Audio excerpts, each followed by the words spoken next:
Havo issiq, lekin men basseynga qatnashni boshladim. Mana bu joyni hamma biladi. Hozir men sizlarga ma'lumot beraman. Qiziqmi?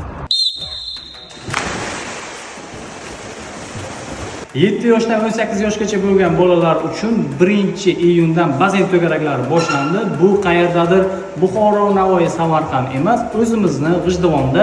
Bunga kerak bo'ladigan narsalar faqatgina medspravka, ya'ni tibbiy qog'oz kerak bo'ladi sizlarga. Basseynda barcha sharoitlar qilingan, kiyinish xonalari va dushlar bor. Undan tashqari dushanba, chorshanba, juma kunlari qizaloqlar uchun ham basseyn to'garaklari bor. Ya'ni qizaloqlar suzishni bilishmasa, ularga ayol trenerlar tomonidan darslar o'tiladi.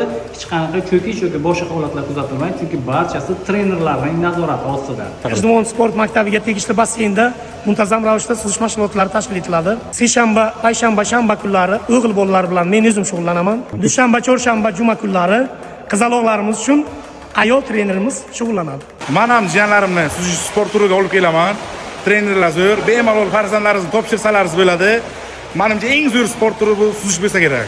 Basseynning manzili mana bu Pushkin maktab, bu yog'i 5-maktab, mana orqa tarafida, o'rtada suv havzasi bor. Ko'pchilik biladi, lekin ishlamasligi haqida ko'pchilik ma'lumotga ega bo'lmagan. Mana ma'lumotlar bemalol foydalaninglar, kelinglar.